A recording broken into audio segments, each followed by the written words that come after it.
જિલ્લામાં તુવેરની ટેકાના ભાવે ખરીદી શરૂ। ટેકાના ભાવે મગફળી ખરીદી પૂરા થતા હવે સરકાર દ્વારા તુવેરની ખરીદી શરૂ કરી છે। જૂનાગઢ જિલ્લામાં જુદા જુદા માર્કેટિંગ યાર્ડમાં હાલ 5 જેટલા કેન્દ્રો શરૂ કરાયા છે અને ખેડૂતો ટેકાના ભાવે તુવેરનું વેચાણ કરવા આવી રહ્યા છે। હાલ તુવેરના બજારના મણના ભાવ 1300 થી 1500 છે, ત્યારે સરકારી ટેકાનો ભાવ 1600 હોવાથી ખેડૂતોને સારો એવો ફાયદો થઈ રહ્યો છે।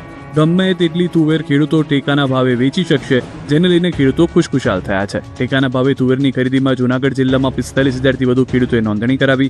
આ વર્ષે તુવેરનું ઉત્પાદન પણ ખૂબ સારું થયું છે, ત્યારે દરરોજ 50 ખેડૂતોને બોલાવવામાં આવે છે। સરકારના ટેકાથી તુવેરના ખેડૂતોને તેમની મહેનતનું ફળ મળી રહ્યું છે। હવે ઘઉં વેચવાની નોંધણી ન થતા શામળાજીના 70 ગામના ખેડૂતો પરેશાન।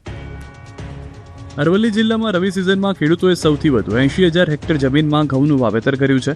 વાવેતર બાદ પાક તૈયાર થઈ ગયો છે અને ખેડૂતો સમગ્ર રાજ્યમાં ટેકાના ભાવે ઘઉં વેચવા નોંધણી કરાવી રહ્યા છે, પરંતુ અરવલ્લી જિલ્લાના નવરચિત શામળાજી તાલુકાના ખેડૂતો નોંધણી નહીં કરી શકવાને કારણે પરેશાન બન્યા છે। શામળાજી તાલુકાના શામલપુર ગામમાં 150થી વધુ ખેડૂતોના માથે ટેકાના ભાવે ઘઉં વેચવા ચિંતાના વાદળો ઘેરાયા છે।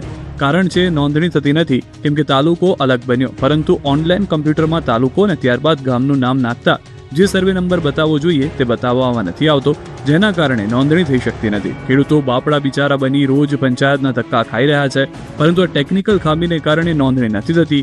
1-2 નહીં, પરંતુ 70 ગામના લોકોની માંગ છે કે હવે વહેલી તકે સમસ્યા દૂર થાય।